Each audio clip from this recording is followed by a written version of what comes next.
Dengar Prof, jelas. Baik. Bismillahirrahmanirrahim. Assalamualaikum warahmatullahi wabarakatuh. Waalaikumsalam warahmatullahi wabarakatuh. Alhamdulillahi rabbil alamin wa bihi nasta'in ala umuri dunya waddin. Asyhadu an la ilaha illallah wahdahu la syarikalah wa asyhadu anna Muhammadan abduhu wa rasuluh khataman nabiyyin la nabiyya ba'd.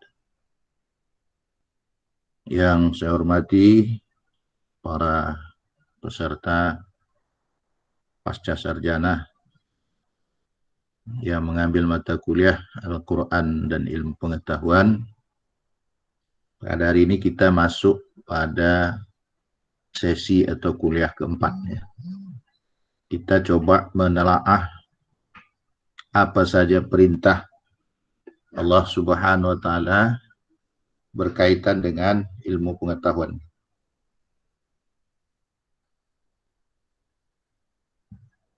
Banyak sekali perintah di dalam Al-Quran yang memotivasi, mendorong, menstimulasi pemikiran manusia untuk menelaah alam semesta.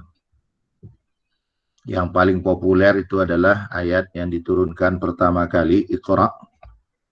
Kalau mau diperhatikan baik-baik, di sana ada 2 kali Iqra. Iqra pertama menyangkut dengan penciptaan. Iqra bismi rabbikal ladzi khalaq. Penciptaan, khalaq. Khalaqal insana min 'alaq. Menciptakan manusia dari segumpal darah. Bahasa yang populer segumpal darah. Nah, kalau kita perhatikan setelah penciptaan manusia itu, nanti bisa dilihat lagi lanjutannya pada suratul Mu'minun. Kalau nggak salah saya ayat 13, 14, mungkin sampai 15. Tahapan-tahapan penciptaan manusia itu. Dari mulai sperma atau nutfah sampai menjadi manusia yang sempurna. Lahirlah dia ke muka bumi ini, jadilah dia manusia yang sempurna. Sampai dengan kita katakan di awal penciptaan itu peniupan ruh, dijelaskan pada suratus sajadah. Tsumma sawahu wa nafakha fihi min ruhihi wa ja'ala lakumus sam'a wal absar wal afidah qalilan ma tashkurun. Nah, di situ kalau kita lihat ada afidah.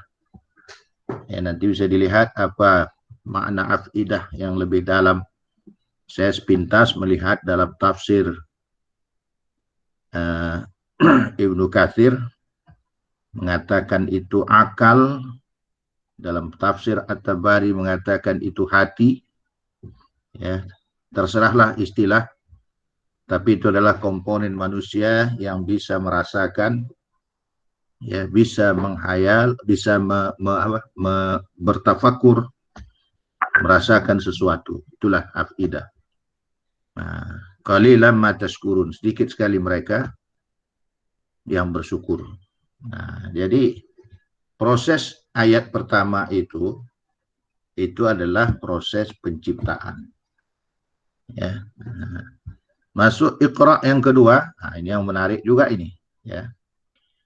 Iqra wa rabbukal akram alladzi 'allama bil qalam.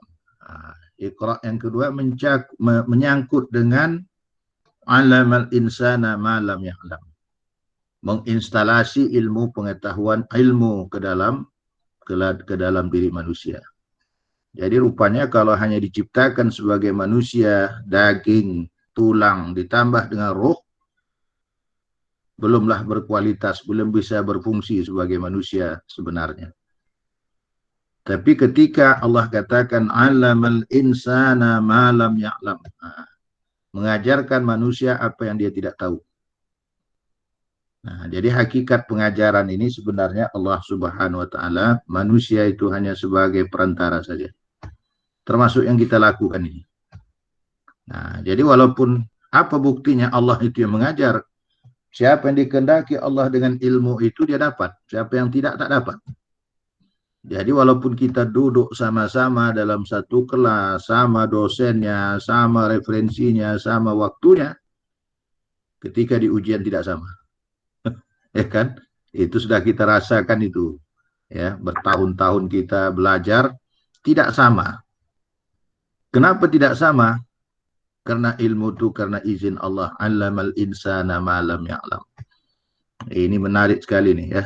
Nah, 'allamal insana ma lam ya'lam. Jadi kalau kita bilang Allah mengajar, sepintas orang tak masuk akal, tak terima. Ya, tak terima. Mana pula kalau nggak belajar nggak bisa. Ya, tapi yang mengajar kita hakikatnya Allah Subhanahu wa taala. Banyak juga orang yang tidak semua ilmu itu yang diajarkan oleh gurunya, kan begitu. Kalau hanya sebatas gurunya, tidak ada kelebihan si murid ketika dia telah menjadi guru juga. Tapi ada kelebihan-kelebihan yang akan tumbuh terhadap seseorang sesuai dengan kehendak Allah Subhanahu wa taala. Nah, ini mungkin agak-agak jabariyah sedikit, tapi tidak. Ya. Nah, 'allamal insana ma lam ya'lam. Dua hal itu. Nah, itu ada pada surat Al-Alaq ya, ayat 1 dan ayat 3. Jadi iqra'nya dua kali itu dua dimensi, dua perbedaan. Ya, nanti coba telaah lebih lanjut ya. Nah, jadi di situ kita melihat alamal insana ma lam ya'lam. Kemudian melakukan unzuru, surat Yunus. Qul inzuru madza fis samawati wal ard. Wa ma tunil ayati wan nuzur an qaumin la yu'minun. Nah, di sini lebih. Situ diperintahkan semua manusia ya, seolah-olah semua, bukan seolah-olah, memang semua manusia diperintahkan. Perhatikanlah, amatilah apa yang ada di langit dan di bumi. Wa ma tughnil ayati wan nuzur an qaumin la yu'minun. Jadi kalau kita lihat di sini ada beberapa kelompok manusia. Pertama, kelompok yang melakukan pengamatan itu, melakukan penelitian itu, yang beriman kepada Allah. Dua dia. Jadi dia melihat fenomena alam sehingga menjadi sains teknologi dan dia beriman kepada Allah. Nah, itu dia akan mengagumi subhanallah. Mengagumi kekuasaan Allah. Ya. Karena sebagaimana kita ketahui yang sudah kita kaji, produk teknologi itu nanti insya Allah bagian berikutnya itu tetap tergantung pada sunnatullah. Ya, produknya. Kelompok yang kedua adalah kelompok orang yang melakukan penelitian itu tetapi tidak beriman. Tak beriman dia. Maka dia menganggap ini adalah hukum alam. Inilah selalu kita dengar, hukum alam. Kita boleh aja mengatakan itu hukum alam, tapi dalam hati kita itu adalah ayat-ayat Allah yang diformulasikan oleh manusia. Ya, tidak beriman pada Allah. Maka kata Allah, tak ada gunanya walaupun dia melihat itu. Wa ma tunil ayati wan nuzur an qaumin la yu'minun. Nah, jadi ada dua kelompok besar situ ya. Satu kelompok orang beriman saja. Nah, kalau mau ditelaah lebih lanjut, beriman saja tapi tidak melakukan penelitian. Kelompok orang beriman yang melakukan penelitian. Ya. Kemudian kelompok orang yang melakukan penelitian tetapi tidak beriman. Nah, bagi mereka itu tak ada guna. Apapun kita bilang tak ada gunanya. Kenapa? Karena mereka sudah ditutup salah satu bagian dari batiniah tubuhnya sehingga tidak melihat itu sebagai kekuatan atau kemahakuasaan Allah Subhanahu wa taala. Maka angqaumillah la yu'minun. Itu yang kedua. Yang ketiga, lihatlah berulang-ulang. Ini kemarin itu sudah kita bayangkan itu bagaimana struktur alam ini yang satu sama lain tidak bisa terpisah. Ada strukturnya. Ya. Maka lihat berulang-ulang. Farji'il basar. Hal tara min futur. Ya. Tidakkah kamu perhatikan ya bahwa tidak ada yang tidak ada yang tak seimbang yang diciptaan Allah, ciptaan yang maha pengasih itu. Maka lihatlah katanya berulang-ulang. Mungkin sekali tak bisa terlihat, 2 kali juga tidak, 3 kali juga tidak, 4 kali juga tidak, bahkan bergenerasi melihatnya itu baru bisa kita lihat, oh begini rupanya. Ya. Nah, jadi kalau misalnya kita mau belajar tentang ilmu ini, sebenarnya tidak bisa sekali, harus berulang-ulang. Baru kita akan dapat yang namanya seperti santan itu, harus berulang-ulang perilakunya. Ya, kalau mau ditelusuri itu, kita mendapatkan santan dari sebuah kelapa, tidak bisa langsung dapat santan itu. Buka dulu sabutnya, kan?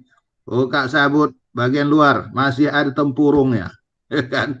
Nah, buka lagi tempurungnya, masih ada bagian dalamnya, ya. Nah, bagian dalamnya harus dibuang lagi bagian yang coklatnya.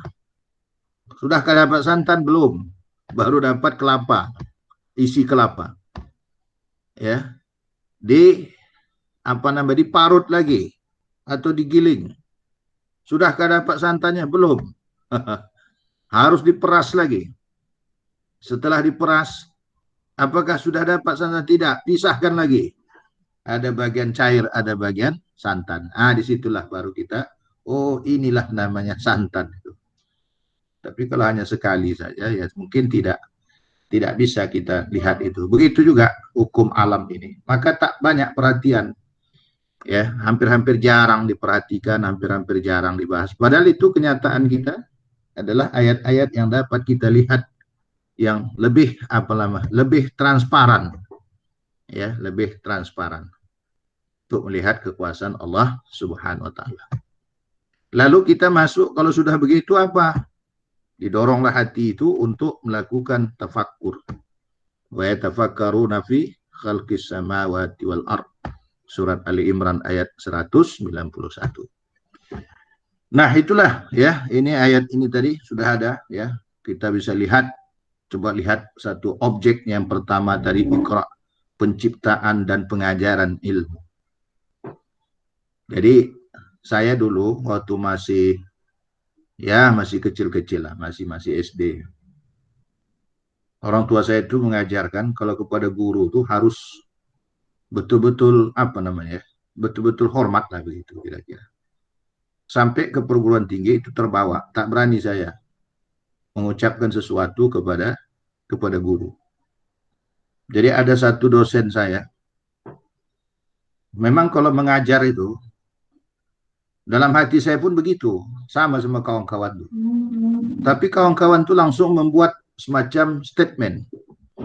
Ini bapak ini, bapak X, digelarnya terus bapak itu, ya kan. Saya bilang jangan, nanti tak dapat ilmunya kita. Tak ada, ngajar pun tak enak, kata ngantuk kita ya. Memang sudah agak berumur, sudah senior sekali ya. Saya teringat, saya pesan itu. Tak boleh, saya bilang. Ya, nanti tak dapat ilmunya kita. Ternyata itu betul. Jadi ketika ujian, habis selesai ujian, memang pelajarannya agak sulit. Saya diberikannya A, nilai A. Tadi yang tak suka tadi, semua itu dapat merah semuanya. Itu pengalaman lah saya. Jadi saya bilang apa? Tak boleh. Kenapa? Dia itu menyampaikan ilmu sama kita. Tak boleh kita. Nah, sudah keluar begitu, ada satu orang mahasiswa sampai entah berapa kali ujian. Dulu ada ujian ulangan lah, ulangan 1, ulangan 2, sampai lulus. Aduh, katanya, aku nengok bapak ini ya, bapak X itu tadilah digelar. Saya bilang itulah yang kau ucapkan, itulah sebenarnya yang buat kau tak dapat. Saya bilang, kenapa? Kita benci sama orang, maka itu artinya kita benci dengan ilmunya. Malas kita membuka buku. Padahal dia tuh mengajar itu bagus ya, kalau saya melihat bagus yang diberikannya. Cuma karena sudah terlalu senior, mungkin ya tampilan pun sudah tidak menarik lagi, kan begitu, ya kan? Tapi semua catatan semua lengkap. Sampai ke program doktor begitu juga. Mungkin pernah ya antum ini melihat ya, mendengar nama Profesor Abu Darda, terkenal itu ya, dosen USU. Begitu juga saya berusaha berikhtiar sebenarnya untuk menyenangi. Kata kawan-kawan itu, saya kalau udah Pak Abu ini masuk, macam apa rasa saya? Saya bilang tak boleh, ya kan? Ilmu yang disampaikan itu sama saja, cuma ada yang barangkali menarik, ada yang tidak menarik. Itu aja sebenarnya. Jadi kalau kita lihat menarik tak menarik itu kan ukuran hawa nafsu itu kan. Oh ini kita bilang enak, oh ini tak enak, itu berbahaya itu sebenarnya. Nah jadi hakikatnya apa? Alamal insana malam ya'lam. Ya, nah itu dia. Yang kedua apa? Unzuru langit, bumi dan isi segalanya. Sistem keseimbangan, ciptaan langit dan bumi, air, laut, kegunaan dan lain-lain, tanah, kebun, siang, malam. Nah itu objek yang dijelaskan, diperintahkan untuk mengkaji. Nah ini bisa antum kaji ini apa hukumnya. Hukum mengkajinya itu apa kira-kira? Apakah wajib? Apakah sunat? Apakah mubah? Apakah makruh atau haram? Mungkin makruh haram, mungkin tidak barangkali. Tapi salah satu di antara tiga itu mungkin. Apakah fardu ain atau fardu kifayah? Ini yang perlu kita sampaikan. Ini tugas antum nanti menyampaikan itu. Jangan kita asal tanya. Contoh fardu kifayah itu apa? Mensalatkan jenazah. Itu dari dulu itu. Sejak saya kecil dulu sampai saya sudah umur 61 ini, ya kan? Asal ditanya fardu kifayah itu apa? Salat jenazah. Nggak ada yang lain. Ya kan? Jadi ini barangkali coba kita buka lagi. Bukan itu salah jawaban, tidak. Tapi dalam konteks untuk kejayaan peradaban Islam ini, barangkali itu bukan jawaban yang tepat. Kan begitu kan? Nah, coba kita lihat ini coba. Semua dikuasai oleh bukan orang kita, begitulah kira-kira. Padahal bukan kita tidak punya kemampuan, punya. Tapi muncul lagi paham-paham yang membuat seperti rem itu ya. Itu kan untuk dunia saja itu. Padahal kalau nggak dapat kita kuasai dunia, kira-kira macam mana dapat nggak kita miliki akhirat? Gimana Ustaz Muhammad? Ya, kira-kira kalau nggak kita kuasai dunia ini, Nabi Muhammad saja coba kita lihat ya, apakah dia langsung dengan mukjizatnya itu? Kan tidak. Ada istrinya dengan harta yang sebegitu banyak, habis itu perjuangan. Abu Bakar Siddiq radhiyallahu an, konglomerat itu. Ya, Utsman, konglomerat di zaman itu. Ya. Umar bin Khattab, tak mungkin dia orang miskin karena dia adalah tokoh pada saat itu. Mungkin Nabi Muhammad tidak punya harta, tapi rasanya tidak mungkin juga karena dia adalah pedagang. Sudah banyak disimpanannya itu. Nah, jadi inilah barangkali sisi-sisi yang membuat kelemahan Islam itu akhirnya apa? Seolah-olah, saya melihat begini. Ada dulu mahasiswa saya. Ini pengalaman juga ini. Ya. Agak apa sedikit lah, indisiplin dalam perkuliahan. Tiba-tiba berubah tampilan. Ya, masuk ke dalam salah satu jamaah. Ya, jamaah sehingga meninggalkan kuliahnya. Kuliah, dia tak kuliah lagi atau masuk sekali-sekali. Saya tanya, kemana? Kemana apa? Kemana Anda? Saya bilang, saya Pak udah ikut Pak di jamaah ini Pak. Oh, jadi kuliah macam mana? Inilah Pak. Nah, kan? Beberapa waktu kemudian datang orang tuanya ke kampus menanyakan macam mana. Saya bilang, dia sudah lama kali nggak kuliah ini. Waduh katanya. Ya, saya tak ingat betul lagi ya. Ibunya itu datang sampai menangislah barangkali di fakultas itu. Uang setiap bulan dikirim. Lalu dia tidak kuliah. Jadi satu saat ada jamaah datang dari Malaysia ke Masjid Wisu, saya sholat di situ. Dia jumpai saya. Bang, kata dia masih berabang lah, karena saya masih apalah ya, masih tidak jauh kali tahunnya, mungkin batas-batas 4, 3, 4, 4, 5 tahun lah. Kami minta abang supaya ikut gabung kemari. Kenapa? Kita melakukan dakwah. Oh, nah, terus dikenalkannya lah saya salah seorang dosen dari Malaysia itu. Nah, saya katanya setiap tahun 1 bulan saya tinggalkan, saya pergi berdakwah. Jadi saya jawab waktu itu, saya kalau bisa jangan 1 tahun 1 bulan, tapi setiap saat asal ada kesempatan kita sampaikan. Saya jawab begitu. Cuma saya tidak mengalokasikan waktu seperti itu. Nah, karena tak bisa saya bilang. Ini juga wajib, itu juga wajib. Jadi kita ambil jalan tengah. Di mana ada kesempatan kita sampaikan hukum Allah itu. Nah, jadi dia tetap minta juga saya duduklah sekali mendengarkan apa mereka ya. Nah, jadi cerita anak ini tadi setelah sekian lama akhirnya dengan cara-cara saya bilang selesai juga lah ujian akhir. Saya tanya, ada nggak hukum yang membolehkan menipu orang tua? Ya kan? Orang tua kita tipu, ya kan? Atau di tempat kalian itu saya bilang mengajarkan boleh menipu orang tua. Itu saja coba. Apa yang terjadi? Menangis dia. Menangis, banyak dosa saya Pak orang. Nah, sekarang kau tobat, kau minta izin sama orang tua. Nah, sekarang kau nyatakan kau sudah lulus sebagai sarjana pertanian waktu. Saya tanya begitu. Nah, kenapa itu bisa terjadi? Ya, terjadi penyimpangan.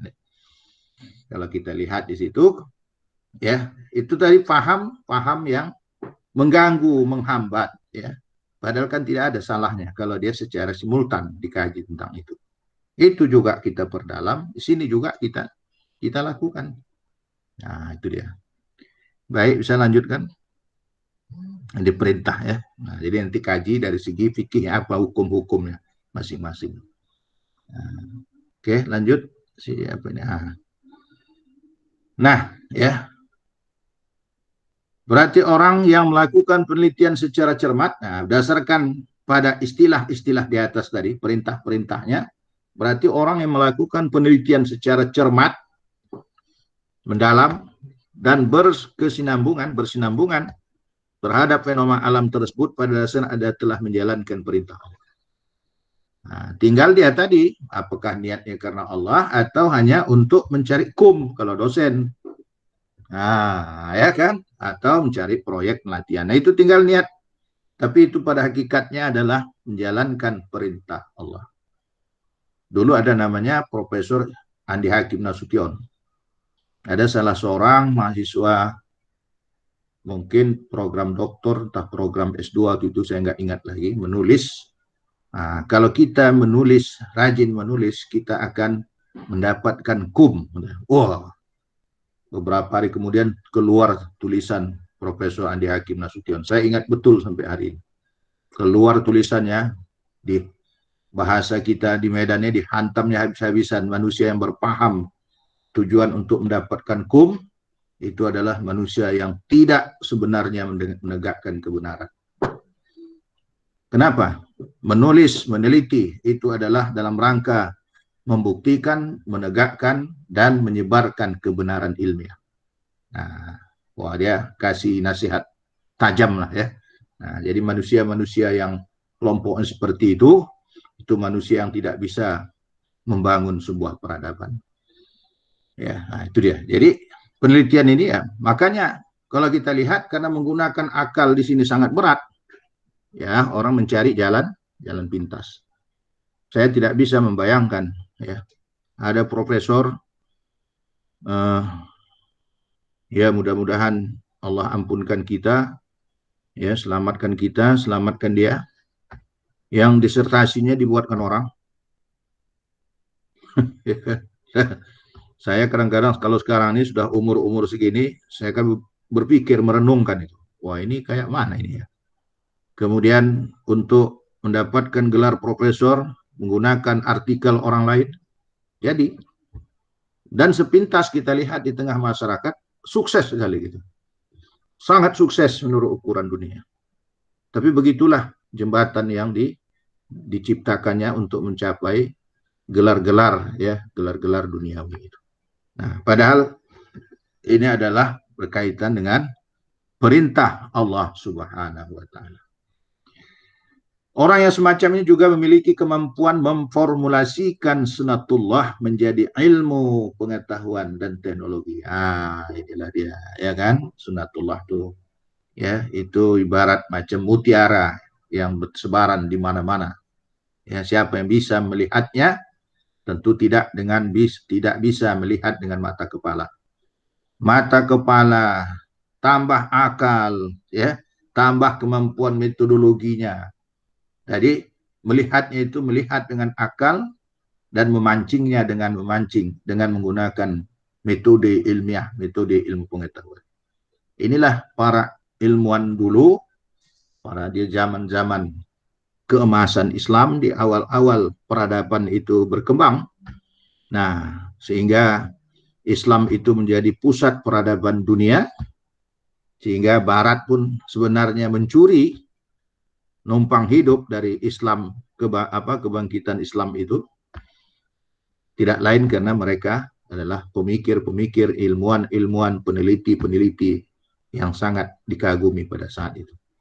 Nah, sekarang dia sudah bergeser ke Barat, ya, atau ke Eropa atau ke Asia, tapi tidak di negara Islam. Padahal inilah sebenar hakikat daripada ilmu pengetahuan itu.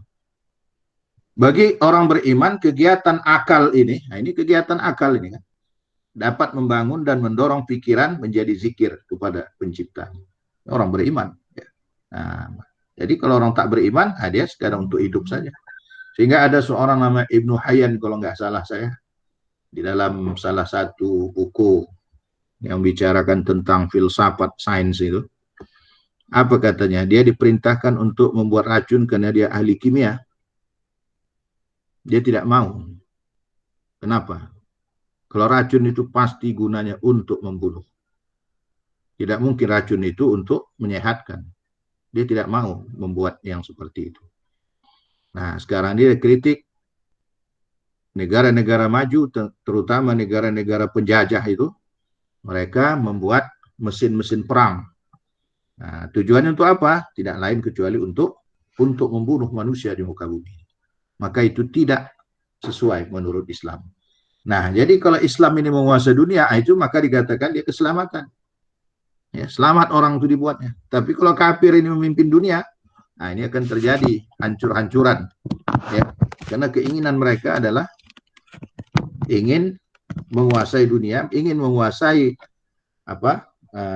dalam arti duniawi, harta benda, dengan cara membunuh orang lain yang menguasai. Nah, ini hari ini kita dengar, ya, lagi panas-panasnya dua menteri yang melakukan kecurangan-kecurangan itu.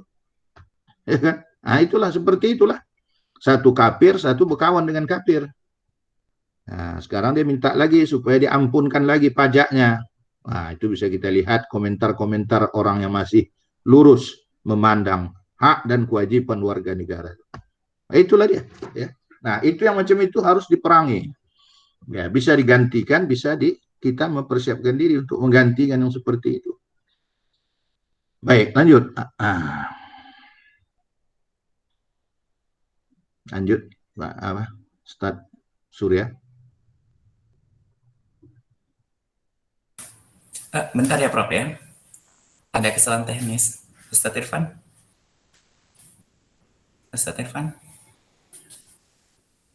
Oke. Ya, nah ini tadi udah ayatnya sudah kita singgung ya. Tinggal dikaji saja. Ada 2 iqra itu. Lanjut. Satu lagi berikutnya. Nah, ini tadi juga sudah kita ya. Qul zuru madza fis samawati wal ard wa ma tunil ayati wan nuzur an qaumil la yu'minun. Nah, ini kita akan bahas sedikit.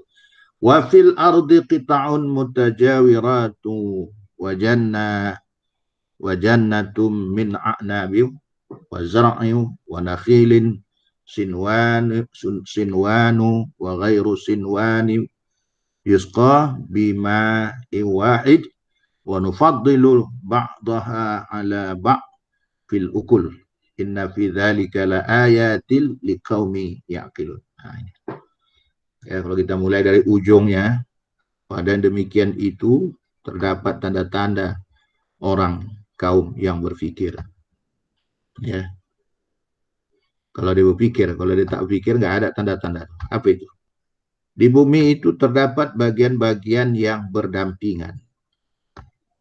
Ya, itu aja dulu judulnya.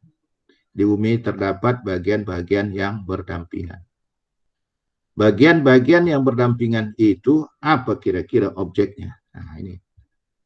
Ya kan? Kita kan hanya baca gitu ya udah berdampingan. Coba kita telaah secara mendalam. Bagian-bagian yang berdampingan itu apa? Wah, ini saya pernah bertanya kepada ahli-ahli ya tafsir yang pulang dari dari Mesir ya. Semua jawabannya saya belum merasa puas gitu. Apa itu? Ya kan? Di bumi ya. Ada terdapat bagian-bagian yang berdampingan.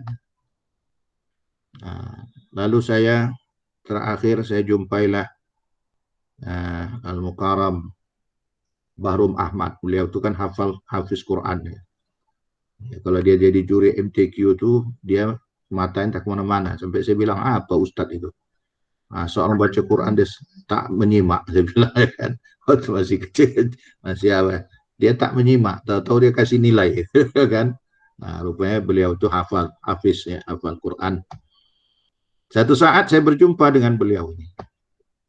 Ustadz, saya bukan menguji, bukan apa, tapi ada sesuatu antara yang saya pelajari dengan ayat ini. Apakah betul itu? Nah, itulah pertanyaan. Apa itu? Nah, kadang-kadang dicampurin jangan berbahasa Inggris. Inilah ayat ini. Wa fil ardi qita'un mutajawirat. Apa itu, Ustaz? Di bumi itu terdapat bagian-bagian yang berdampingan. Berdampingan. Apa itu yang bagian-bagian berdampingan? Ini objeknya saya kurang jelas. Nah, kemudian dilanjutkan dengan kebun anggur, tanaman, pohon kurma bercabang dan tidak bercabang. Lalu disirami dengan air yang sama. Lalu tanaman itu punya kelebihan dengan yang lain. Ada yang asam, manis, kelat, pahit. Ya. Nah, sungguhnya pada demikian itu terdapat tanda-tanda kebesaran Allah. Nah, saya bertanya yang satu bagian berdampingan itu apa Ustaz? Wah juga itu katanya. Nah, jadi ada dua kejadian. Saya sampaikanlah. Saya kebetulan mempelajari tentang tanah. Ya, ilmu tanah. Tanah di dunia. Termasuk tanah-tanah di Indonesia. Tanah itu bukan satu macam. Bermacam-macam. Bermacam-macam jenisnya. Kalau kita lihat secara kasat mata, tanah itu ada warna agak kemerah-merahan. Ada warna kuning. Ada warna kelabu. Ada warna sampai putih. Ada warna hitam. Macam-macam itu Ustaz. Saya katakan begitu. Jadi saya menganggap yang dimaksud dengan bagian-bagian berdampingan itu adalah hamparan tanah itu. Kalau seandainya dibukakan, tidak ada penutupnya muka tanah, maka tanah itu bermacam-macam lah warnanya. Ibaratnya seperti bola sepak, bola kaki. Dia dijahit, tapi satu sama lain itu saling berhubungan. Nah, ya. Nah, kemudian setelah itu terjadilah gempa tsunami pada saat itu. Jumpa lagi, baru dia bilang, betul itu yang Ananda bilang. Apa itu? Ini ada lempeng-lempeng. Itu. Jadi dia pun bersemangat pada saat itu membicarakan ini. Jadi kalau saya menganggap pertama adalah tanah, kedua adalah lempeng bumi. Itulah yang dimaksud dengan ayat ini. Apa buktinya? Nah ini ada macam-macam tanah ini sebelah kiri, nama tanah ini. Ini namanya ini, yang sebelah kiri. Ya, histosol, his itu adalah jaringan. Jadi ada tanah, kalau ada yang tinggal di Labuan Batu, itu di sana banyak namanya tanah gambut ya. Pinggir pantai itu, tanah gambut itu yang dibuat perkebunan itu. Kemudian macam-macam ada entisol, ada ini macam-macam namanya. Ya, tentu harus dipelajari. Ada 12 macam deh di dunia. Nah, dari 12 macam itu Indonesia punya 11. Cuma satu yang tak ada. Luar biasa kan? 11, Indonesia itu punya 11 macam. Makanya Cina itu, orang tuh tahu itu sumber daya alamnya itu, termasuk tanah ini. Hanya satu yang tak ada. Nah, jadi saya katakan itu adalah tanah. Dan satu tanah sama tanah lain berbeda-beda kemampuan. Subur, dalam Quran disebut subur dan tak subur.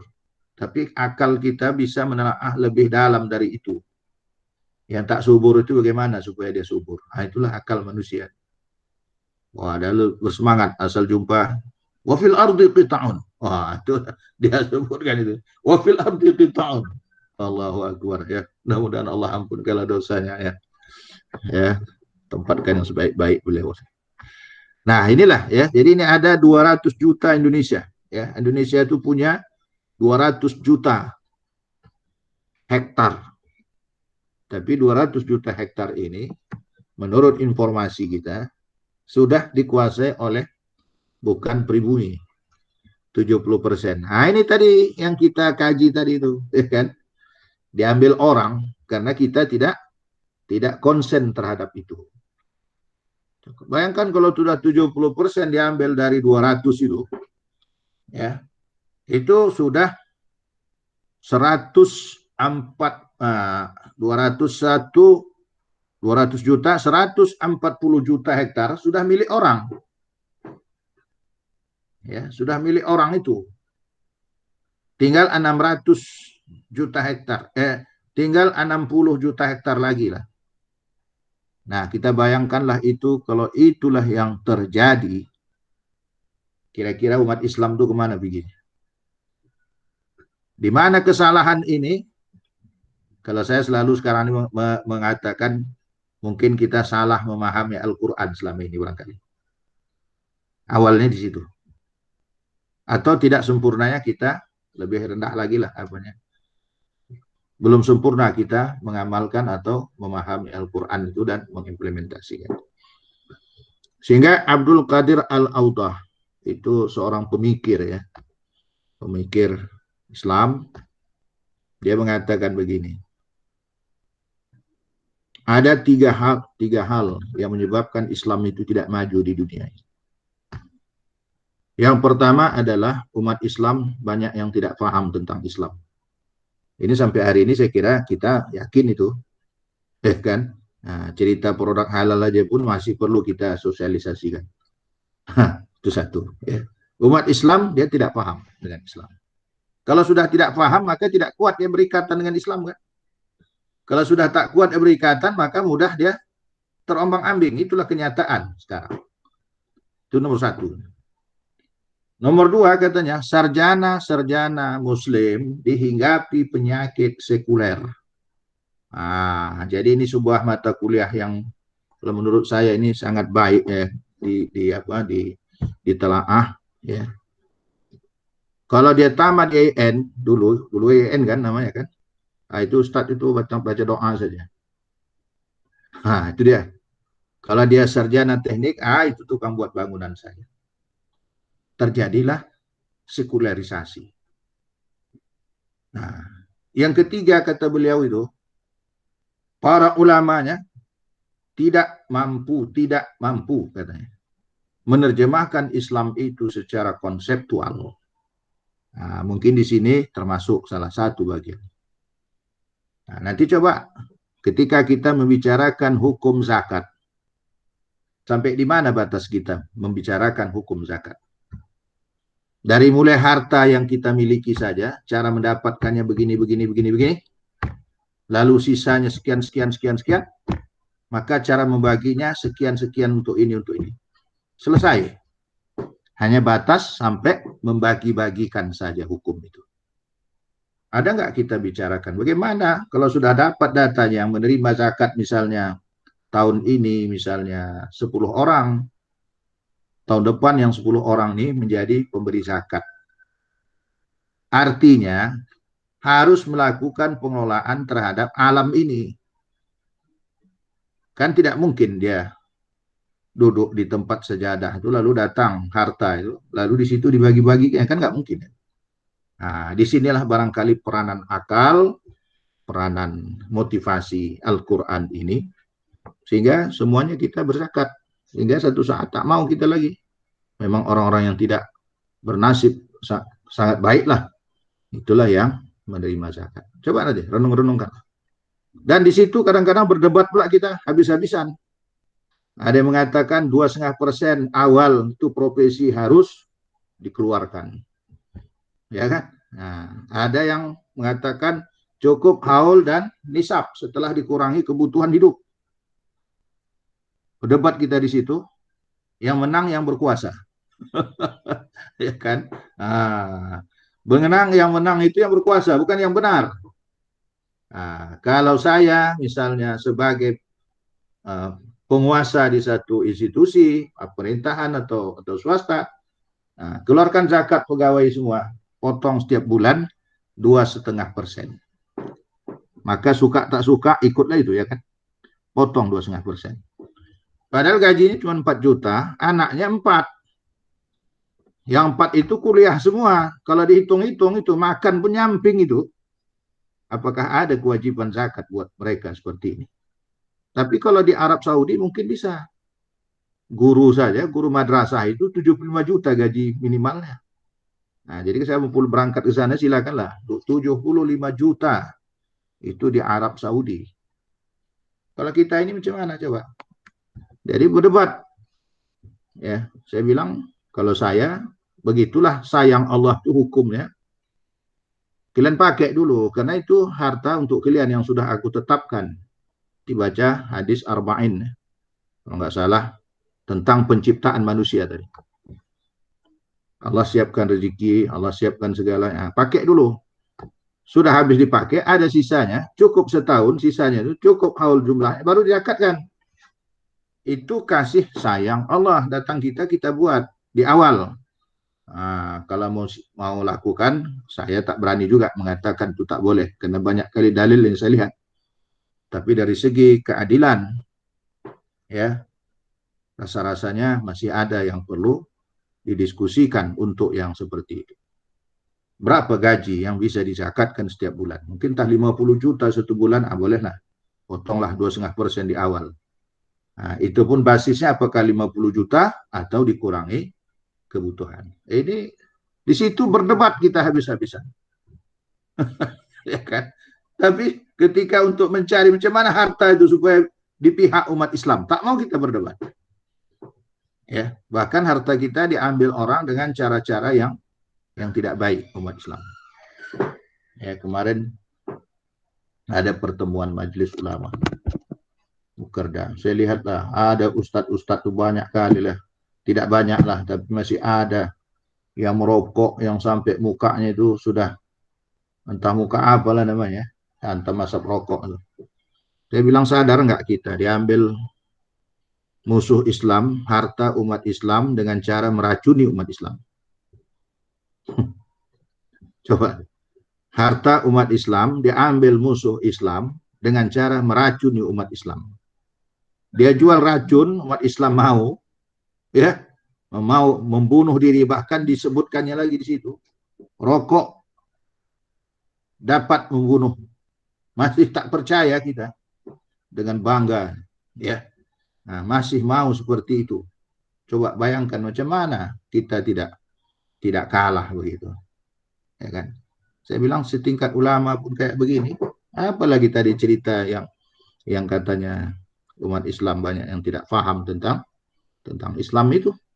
Ini yang kita anggap paham Islam aja pun masih bisa dicolong oleh musuh Islam untuk dikuras harta bendanya. Nah, ini barangkali perlu renungan kita. Nah, itu 3 kata Abdul Qadir Al-Audah. Nah, jadi ini dia, ya. Ini tanah yang saya sebutkan tadi, ada 12 macam. Yang nomor 5 ini nggak ada di Indonesia. Ini syaratnya lingkungan itu harus ada musim yang bisa di bawah membekukan air di dalam tanah. Tak ada kita, ya, kita tanah kita. Makanya ada orang Kanada, saya membuat pabrik tapioka, membuat pabrik terigu dia di Kim sana, saya tanya itu. Paling enak Indonesia nih Pak. 12 bulan itu full kapan saja bisa mau bekerja. Kalau di Kanada kami sana hanya 6 bulan. Kalau 6 bulan tuh kita tidak bisa survive, maka 6 bulan berikutnya mati semua itu. Coba kita pikirlah, orang melihat kita luar biasa, tapi kita diam-diam saja kan gitu. Nah, itulah dia. Nah, di mana letaknya? Tadi yang saya katakan tadi, wafil ardi qita'un. Dia terletak pada tempat-tempat tertentu tanah-tanah ini. Nah, ya, tempat-tempat tertentu. Kalau ini namanya Andisol, itu di permukaan gunung. Pergi aja ke Brasagi sana. Kan saya katakan itu, saat ini, wafil ardi qita'un. Mungkin termasuklah tanah. Nah, setelah lama saya cari di mana tafsirnya. Saya jumpailah. Nanti coba lihat lagi ya pada tafsir Ibnu Katsir tentang ayat ini. Situ saya baru lihat di situ ada menyebutkan tanah.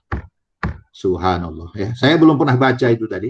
Saya tak pernah kontak sama Ibnu Katsir, saya hanya mempelajari alamnya. Secara induktif saya, beliau dengan cara deduktif mungkin dengan pengalaman beliau dengan keilmuannya mungkin bisa melihat itu tadi. Ya, subhanallah. Nah, ini ya. Oke, lanjut. Bisa lanjutkan itu. Nah, ini tadi sudah lanjut saja. Nah, ini sebagai contoh saja. Nah, ini coba lihat. Ya, ini saya bikin contoh ya, ini karena sainsnya itu tadi, ilmu pengetahuan tadi. Oh, sebelumnya tadi, yang hitam tadi. Oh, oke, udah betul. Udah benar yang itu hitam duluan atau merah duluan boleh. Nah, ini hitam. Yang tadi saya sebutkan, di tanah itu hitam. Ya. Saya melihat tanah itu bukan benda mati, tapi benda hidup. Tanah mineral, tanah apa itu? Begitu datang air, dia hidup. Apa hidupnya itu? Dilepaskannya lah unsur-unsur yang ada di dalam struktur mineralnya, struktur pasir, keluar itu. Hidup seperti bergerak dia di dalam itu. Jadi mati ketika dia tidak mengandung air. Jadi kalau kita lihat, kalau saya menganalognya ibarat manusia tadi dengan ruhnya. Antara tanah dengan air itu ibarat jasad dengan ruhnya. Begitu masuk air, bisa berubah warnanya, bisa prosesnya sangat kompleks di dalamnya, sehingga dari yang mati ini keluar yang hidup. Itulah tanaman. Dari yang mati keluar yang hidup. Siapa yang bisa buat itu? Nah, maka dalam suratul Waqi'ah selalu dibaca itu. A'antum tazra'unahu am nahnu zari'un. Apakah kalian menumbuhkan atau kami menumbuhkan? Kenapa manusia tidak bisa membuat tanah ini jadi hidup? Dari benda yang mati menjadi hidup. Tentu yang hiduplah mengeluarkan dari yang hidup. Tapi ketika mati menjadi hidup, itu tidak ada kekuasaan manusia. Maka turunlah hujan. Ya. Dalam surat Yasin itu ada juga disebutkan, wa ayatul lahumul ardul maitatu ahyainaha wa kharajna minha habban faminhu yakulun. Ya, dari yang mati dihidupkan, keluar yang hidup, dari yang hidup itulah kita dihidupkan. Betapa tergantungnya kita dengan alam itu. Tak bisa lari dari situ. Sudah dibuat Allah. Bentuk sunatullah itu kita tergantung dengan itu. Ya, nah, pagi ini aja kalau tak sarapan kita agak berkunang-kunang mata tuh. Nah, mengapa? Karena kita tergantung energi kita dengan makanan. Oke, lanjut. Itu yang hitam ya. Nah, hitam. Nah, ini ada yang merah. Tadi yang saya katakan ada merah, ada yang kuning. Kenapa ini bisa jadi merah kuning? Karena juga ada hubungannya dengan air tadi. Kalau yang kuning itu dia masih mengandung air. Kuning warnanya. Kalau yang merah itu sedikit sekali air. Kalau dalam bahasa tanah itu airnya itu berada di dalam kapiler yang halus, yang hanya bisa diambil oleh tanaman. Ya. Kalau yang kuning itu kalau dia masih ada air di dalam pori-pori makro. Ada makro dan mikro. Yang mikro itu tempat air, yang makro itu tempat udara. Jadi tanah itu adalah dunia. Dunia siapa yang tinggal di situ dalam tanah? Satu, akar tanaman. Tinggal di situ. Kedua, di dalam akar tanaman itu ada rakyat-rakyatnya di sana. Ada jamur, ada bakteri, ya, ada apa, akto akto misetes, itu sejenis makhluk, ada hewan flagellata, ada cacing. Jadi tanah itu dunia. Kalau kita kaitkan dengan syariat Islam, tak boleh buang air sembarangan, itulah dia sebenarnya. Kan? Cocok ya, klop ya dengan ajaran Islam itu ya. Tak boleh sembarangan. Kenapa? Itu adalah dunia mereka. Ibarat macam kita inilah, tiba-tiba datang, nah, dikasih virus COVID-19 itu, disebarkannya dalam udara nih, susah kita ya. Apalagi kita tiba-tiba di jalan itu masuk ke kebun sawit itu kan selalu itu kan, seolah tak ada manusia makhluk di sana. Ada makhluk di situ. Ya kan? Ada bakteri, ada jamur, ada semut, ada macam-macam. Itu adalah dunia mereka. Itulah dia ya. Oke, lanjut. Nah, jadi ini disebabkan oleh adanya pengaruh air. Kalau belajar terus, nah itu nanti ya khususlah belajar tentang ilmu tanah itu. Tapi pada 2 tahun yang lalu ada yang menulis artikel tentang itu. Bagus ya, bagus juga. Nah, ini yang saya janjikan kemarin, bahwa bumi itu wataral jibalu tahsabuha jamidata wa hiya tamurru marras sahab. Ya. Dan engkau akan melihat gunung-gunung yang engkau kira tetap di tempatnya, padahal ia berjalan seperti awan berjalan. Mana masuk akal gitu? Kalau awam tak masuk akal dia. Ini harus melihatnya dengan ilmu juga. Tak bisa dengan mata kepala, tak bisa dengan rasa saja. Nah, tak bisa. Harus dia melihat, satu dengan mata kepala, yang kedua dengan akalnya, yang ketiga dengan ilmunya.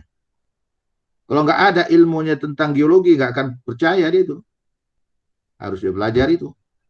Nah, jadi ini kita lihat, ya, ini ada dalam timetable, geological timetable itu ya, apa namanya itu, daftar geologi bisa diakses, ada ancient global. Itu nanti bisa diambil di apa itu, nanti bergerak, berputar. Bisa kita lihat keadaan bumi itu pada setiap abad. Nah, ini kita lihat ini ya, sebelah kiri ini. Ini apa namanya, periode dalam apa itu, Jurassic namanya, Middle Jurassic. Ya, masih sangat lama ini. Sudah apa? Kemudian ini awal Pliocene. Ini muda. Dalam geologi ini yang paling muda. Nah, awalnya dulu kalau kita lihat di sini Amerika ya kan, Amerika, Eropa itu bersatu. Nah, ini bersatu ini yang sebelah kiri. Ya, ini ada garis-garis panah itu. Itu gerakan di permukaan bumi. Ya, gerak bumi itu. Nah, sekarang dia sudah memisah. Eropa lain, ya, benua Eropa lain, Amerika sudah lain, berpisah deh. Akibat apa? Akibat gerakan. Nah, jadi bumi itu memang, ayat ini ya memang dibuktikan dengan ini. Nah, apakah Rasulullah itu melakukan penelitian geologi? Tentu bukan. Kalau bukan, ini yang menciptakan, inilah yang membilangkan itu. Ya. Ini bisa diketahui orang setelah sekian abad dengan penelitian beribu-ribu macam ini. Akhirnya percaya. Nah, kita lihat di mana kita pun baru terpisah kita dengan yang lain-lain itu. Nah, makanya ya, secara ilmu geologi ya, kita itu pernah bersatu dengan benua Asia. Menyatunya. Ya, saya melihat ayat ini ketika saya pelajari geologi ini, saya teringat kepada ayat ini. Subhanallah. Berarti bergerak ini. Ini bergerak terus. Sampai hari ini Australia akan menghimpit Indonesia, antara Indonesia dengan Filipina. Bagaimana melakukan itu? Kalau hanya melihat dengan mata kepala tidak akan mungkin bisa dilakukan, kecuali kita melakukan penelitian terhadap itu. Maka itu tadilah motivasi yang disebutkan dalam beberapa ayat di atas tadi, itu mendorong manusia untuk mengoptimalkan pemikirannya. Oke, kita lanjut ya. Kalau itu tadi beberapa fenomena. Kita lanjut berikutnya. Proses sunatullah itu TP dan V itu salah satu variabel yang ada di alam ini adalah tekanan, ya, suhu, temperatur, P itu pressure, tekanan, V V itu volume, menjadi sains dan teknologi. Cuman kita membaca itu ya. Nah, ini di mana dia berdiri? Di alam itu, ciptaan itu. Ya, sebagai ciptaan Allah yang kita katakan tadi, sunatullah itu tetap tidak berubah. Tabiat suhu itu tetap, tabiat volume itu tetap, tabiat tekanan itu tetap. Tapi bisa dikelola sehingga dia menjadikan sesuatu. Nah, ini terganggu lagi dia.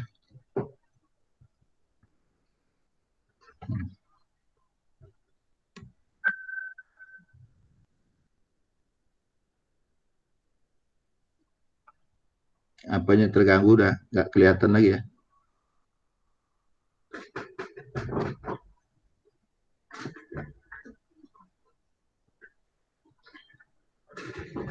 Ya, Ustaz Surya.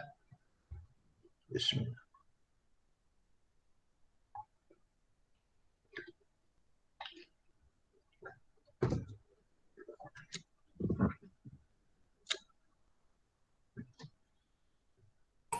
Pak Surya.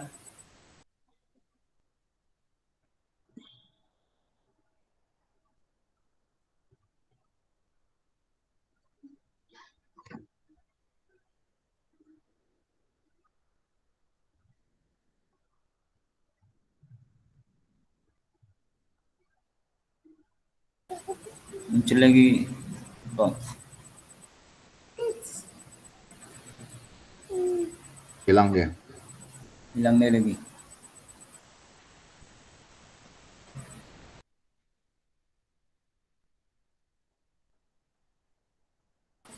Sudah muncul nih, Bang. Ustaz Irfan. Jadi apa? Presentasinya nampak hilang.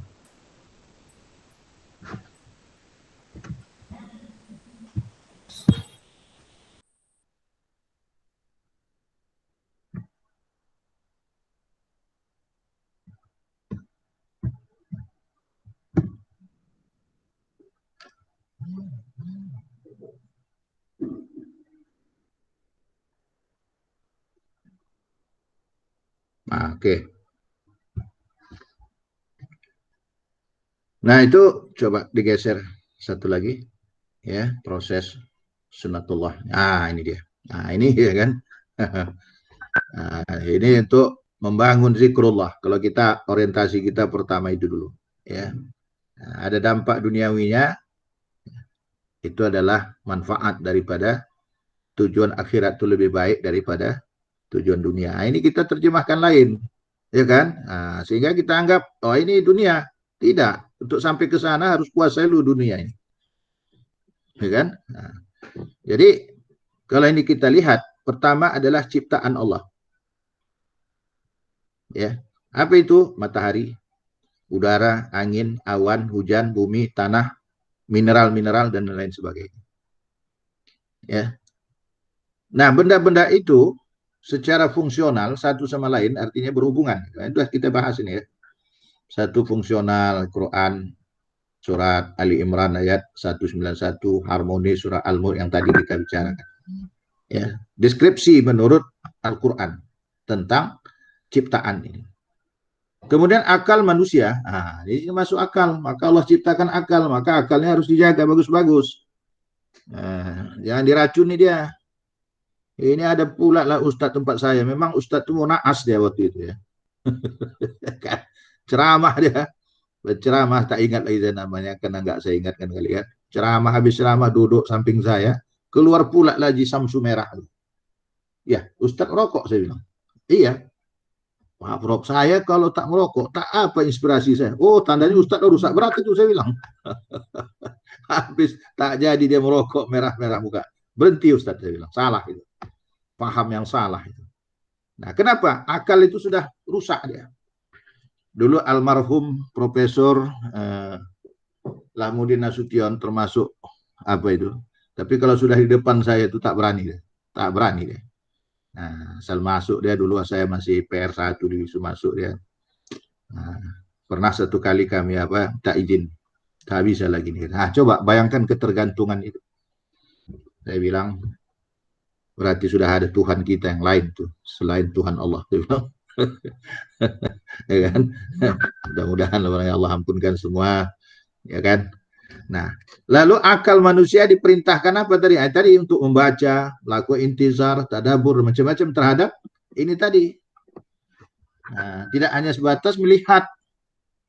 Lalu akal yang cerdas, yang sudah terlatih untuk ini, atau akal yang diberikan predikat jenius itu, termasuk para nabi dan rasul ya, itu di atas jenius itu. Jadi kalau dibilang Nabi Muhammad itu ummi, betul dari sisi hal-hal yang sifatnya interaksi manusiawi. Tapi ini dia tahu, cuma tidak ke situ diarahkannya ya. Lalu apa? Jadilah dia sains. Apa itu? Diformulasilah sunatullah ini ya, ya berdasarkan observasi yang berulang-ulang, lalu dibuatlah kesimpulan ya ini tetap sama, tidak berubah-ubah, maka jadilah dia ilmu pengetahuan. Sudah dapat ilmu pengetahuan, ini ibarat ruh dan jasad juga. Kalau tadi antara air dengan tanah, tanah itu adalah jasadnya, air itu adalah ruhnya. Kalau teknologi ini, itu antara bendanya itu adalah jasadnya, sains ini adalah ruhnya. Maka tak bisa dipisahkan sains dan teknologi. Ini laptop kita semua ini, sainsnya itu sedang bekerja ini. Ya, jasadnya apa? Inilah yang berkotak-kotak ini. Kalau sainsnya tak bekerja di dalam tuh berhenti, tak ada gunanya ini laptop kita masing-masing. Termasuk HP. Kenapa? Tak bisa lagi dia. Tak mau dia patuh lagi di dalam itu. Ya, tak berfungsi. Ah, jadi makanya sains dan teknologi tak bisa dipisahkan itu. Ya, saya kira udah paham lah itu ya. Sains teknologi. Nah, sini betul-betul peranan akal manusia. Maka Allah itu sudah tahu bagaimana kekuatan akal manusia untuk memahami kaedah-kaedah yang telah diciptakan, disusunnya di alam itu secara teratur. Nah, walaupun terbatas macam-macam kualitasnya. Maka yang dikatakan tadi, alamal insan malam ya'lam, itu berlaku secara umum. Siapa yang mau diberikan? Ya, tidak harus orang beriman. Kan ini masalah akalnya tadi, menggunakan perangkat tubuh yang diberikan. Ya, nah, maka jadilah dia sains teknologi. Lalu untuk apa ini? Nah, bagi orang beriman ada dua. Satu sebagai tanda-tanda, dalil-dalil kekuasaan Allah, karena tadi bisa dirujuk ke belakang. Yang kedua adalah untuk kesejahteraan kehidupan dunia. Coba kita bayangkan, Arab Saudi pun itu di bawah kendali Amerika. Coba, kenapa dikendalikan Amerika? Teknologi itu Amerika punya. Freeport, kenapa kita di bawah kendali? Yang kita bilang politik, kita tidak punya teknologi. Minyak bumi kita, kenapa itu? Mungkin salah satu tadi kita lupa ya membicarakan hal ini, sehingga tak banyak generasi kita umat Islam, seperti kata Profesor Abdul Salam itu penerima Nobel, mengapa sains dan teknologi tidak berkembang di negara-negara Islam? Mungkin tadi dari pemikiran kita ini ya. Nah, mungkin ini nanti akan ada muncul generasi yang pemikiran komprehensif lah ya, komprehensif. Kalau dibilang walal akhiratu khairul laka minal ula, bukan salah itu. Tujuan itu yang akhirat itu. Tapi bukan berarti dunia. Pasang lagi dengan ayat lain. Ya, wa bataghi fi ma atakallahu daral akhirah wa la tansa nasibaka minat dunia. Tak boleh dilupakan juga dunia itu. Dan itu adalah syarat untuk akhirat. Nah, oke. Nah, sekarang kita lanjutkan dari bentuk formulasinya. Ini dia. Ini lebih apa dia ya? Nah, kita lihat sunatullah. Tingkat, saya bikin ini supaya kita variabel 1. Lapisan pertama. Kalau ibarat kelapa tadi, kulit pertama ini. Apa itu? Ada energi, ada udara, ada ruang. Nah, kita perkecil lagi variabel. Energi, udara, ruang. Ya. Masuk dia kepada, ini ciptaan. Masuk dia kepada hukumnya. Hukum yang terjadi pada mereka ini. Variabel 2, suhu, ada tekanan, ada volume. Ini 3. Ya, dalam bidang ilmu fisika. Siapa punya ini? Ini hukum Allah ini. Bukan hukum si Newton tuh. Kebetulan dia bisa membacanya itu aja. Nah, ya. Lalu sunatullah itu apakah ada hubungan antara tekanan, antara suhu, temperatur, tekanan, dan volume? Ada nggak apa hubungannya? Nah, ini kan ada di alam tapi tak bisa dikelola. Tidak bisa kita kelola. Kenapa kita belum ada ilmunya? Maka diformulasikanlah, dibuatlah eksperimen bermacam-macam cara, maka diformulasikanlah, dapatlah rumus. Volume itu berbanding terbalik dengan suhu, temperatur. Artinya, kalau temperatur itu dinaikkan dalam satu silinder, maka volumenya akan naik gitu kira-kira. Atau sebaliknya. Ya. Begitu juga V dengan P, tekanan. Akhirnya apa namanya? Dibuatlah seperti sama dengan seperti. Ada kaitannya. Kemana diterapkannya? Maka dalam teknologi engineering, mesin itu prinsipnya seperti ini. Dibuatlah dalam satu silinder, bagaimana dilakukan untuk memanaskan, maka ada apa namanya busi itu untuk membakar.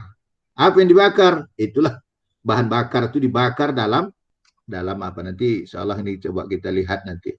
Dibakarlah di dalam itu sehingga terjadi tekanan, bergeraklah piston itu secara bergiliran, diambil udara, apa yang dibakar? Udara. Maka mesin itu ada sedotan udaranya. Diambil udara, masuk, lalu dibakar. Terjadilah tekanan. Tekanan itu dapat menggerakkan segala bentuk yang tidak mampu digerakkan oleh tenaga manusia. Jadilah mesin itu. Prinsipnya itu. Rohnya apa? Inilah dia prinsip ini. Dari mana dia? Dari sunnatullah. Makanya ketika pesawat, ya pesawat kalau kita pernah naik, tiba-tiba turun dia, rap turun. Kenapa? Di situ tidak ada udara yang mau dibakar. Ya, turun pesawat itu. Kenapa? Udara yang dibakar tidak ada, sementara pembakaran terjadi dalam mesin itu. Tak bisa, tidak ada tenaga yang dihasilkan. Itulah prinsip alam ini. Makanya pesawat itu tidak boleh tinggi sekali, pesawat komersial penumpang itu. Nah, itu dia ya. Jadi di mana dia? Ya tetap dia berhubungan dengan alamnya. Tak bisa dia berdiri sendiri. Nah, disitulah hebatnya apa namanya kekuasaan Allah Subhanahu wa taala. Jadi ini kalau kita lihat telah diciptakan lalu diteliti oleh manusia lalu diformulasikan menjadi sains lalu diterapkan menjadi teknologi. Jadi tidak apa namanya. Jadi kalau kita lihat secara apa namanya sistematis ya, semua teknologi itu berada pada alamnya. Oh ini HP yang kita pakai nampaknya seperti berdiri sendiri. Tidak. Dia itu hanya bisa bekerja kalau ada gelombang elektromagnetik. Nah, ya, jadi tidak dia berdiri sendiri. Oke, masih ada waktu 7 menit lagi menurut jam saya di sini. Oke, selanjutnya ada lagi coba. Nah, ini dia. Nah, ini saya Mama. Nah, dalam Al-Qur'an itu kalau mau kita lihat itu buah. Ini dalam suratul ada sudah pernah saya sampaikan ini ya. Kita lihat apa itu buah. Ada tanah, ada tumbuh-tumbuhan, ada air, ada angin, ada matahari, ada besi, ada tembaga, dan seterusnya dan lain-lain. Itulah yang menjadi buah. Cuma cara kita membacanya saja barangkali itu dalam bentuk narasi. Tapi kalau kita rumuskan secara ilmu logika, ilmu matematik itu, seperti inilah. Bahwa buah yang kita makan itu ada unsur tanah di dalamnya. Ya, tumbuh-tumbuhan itu sendiri. Ada air, ada angin, ada energi matahari, ada mineral yang berasal dari dalam tanah. Siapa yang menggerakkan itu semua? Siapa yang menciptakan itu semua? Dia tidak tercipta begitu saja. Pasti ada yang menciptakannya. Nah, hubungan fungsional yang menggambarkan konstruksi sunatullah bahwa buah-buahan yang dihasilkan ditentukan oleh komponen tanah, tumbuh-tumbuhan, dan seterusnya. Jadi, mana lagi kita fabi ayyi ala rabbikum tukadzibun. Lanjut.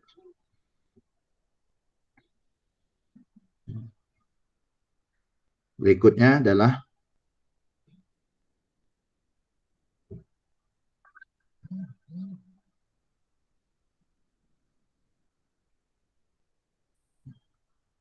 oke, lanjut bisa. Aduh, terputus lagi. Satu lagi. Oke. Oh, coba berikut satu lagi. Berikutnya. Ini ya. Jadi, ini tadi ya kan. Kalau ayat Al-Quran itu langsung dari Allah Subhanahu wa Ta'ala. Tapi ayat-ayat yang disebutkan seperti nanti buka surat Ar-Rum ya. Ar-Rum ya, Ar-Rum ya, ayat 20 sampai 21, 22, 23, 24, 25, 6 ayat itu. Ya, wa min ayatihi kata-katanya ya. Ayatihi. Jadi volume ini ya, suhu, volume, tekanan tadi. Oh, ini dulu lah ya. Nah, ini gaya yang bekerja ini pada benda ini yang lalu itu. Maka dibuatlah rumusannya, hukumnya. Percepatan dari suatu benda akan sebanding dengan jumlah gaya atau resultan gaya yang bekerja pada benda tersebut dan berbanding terbalik dengan massa. Ini yang di atas ini. Gerak benda. Muncullah hukum ini. Ya. Orang bertanya, apakah ini kekal selama dunia itu seperti ini, dia beginilah. Ini yang dikatakan sunnatullahi allati qad khalat min qablu wa lan tajidu bi sunnatillahi tabdila. Tidak berubah. Kalau ini berubah, pesawat itu jatuh tiba-tiba. Bayangkan itu. Ya, hukum gaya ini. Kalau ini berubah, pesawat itu jatuh tiba-tiba. Kenapa? Karena berubah semua rumus-rumus itu. Itu pesawat itu kan ada ukuran berapa tenaga mesin yang disiapkan untuk melawan gravitasi bumi. Tiba-tiba terjadi perubahan hukum gravitasi ini. Hukum gerak benda ini. Jatuh itu tiba-tiba. Tapi begitulah Allah mengatur ini hukum ini. Tidak berubah. Ya, tidak berubah. Maka bisalah pesawat itu. Besok kita naik pesawat berangkat. Coba berubah hukum. Nanti malam berubah dia. Pukul 12 malam berubah hukum ini. Jadi terbalik dia. Tak naik lagi pesawat itu. Mesinnya pun tak hidup. Itu satu. Ya. Nah, masih banyak yang lain. Kemudian yang kedua, ilmu pengetahuan dua. Ini saya bikin ilmu pengetahuan satu. Kedua ini ilmu pengetahuan dua. Dikenal dengan perbandingan volume gaya lusa. Kalau ini dikenal dengan hukum gaya. Hukum dua, Newton. Ya, yang kita, Newton ini tidak Islam. Akal itu universal. Di sinilah kita mengatakan universalitas ini tadi. Cuma hatinya barangkali belum tidak melihat ini sebagai kekuasaan Allah. Itu saja. Salah imannya. Nah, yang kedua, ini volume yang tadi baru kita bahas. Suhu, volume, tekanan, pengetahuan dua dikenal dengan hukum perbandingan volume, Gay-Lussac. Ya, saya mengutip ini karena ini bukunya yang apa? Ada juga, itu cuma belum sempat saya kutip ya, ada 127 ilmuwan kita ya. Termasuk misalnya kalau bisa antum nanti apa namanya? Algoritma yang dikeluarkan oleh Abu Musa Al-Khawarizmi. Ada itu. Ya. Nah, kemudian rumus-rumus fisika yang ditemui oleh ilmuwan muslim. Karena kita kan lama kali kita jauh kita jarak itu dan peradaban itu hampir hilang ya dari khazanah umat Islam. Nah, yang keduanya apa? Dari ini tadi ketentuan-ketentuan ini tadi P per V, P seperti V sama seperti ini rumus-rumusnya, maka muncul sebuah hukum ya, hukum kimia yang menyatakan bahwa sejumlah gas yang dirasikan dengan volume konstan, ini tak bisa dibaca lagi di bawahnya, volume konstan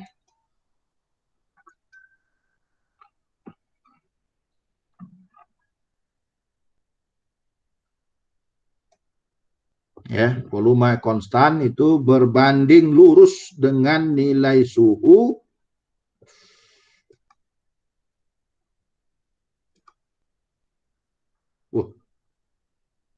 Masya Allah.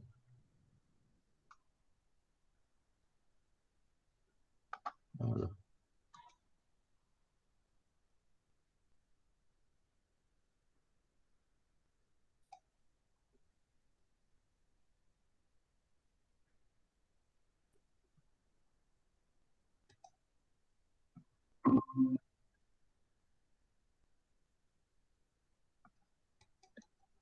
Allah. Terputus ya. Terputus dia sebentar. Nah, ini tadi.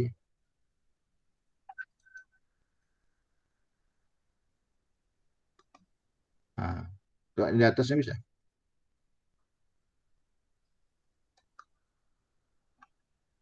Sekali lagi habis ini. Oke, saya bacakan saja dari apa saya ya. Aduh, 3.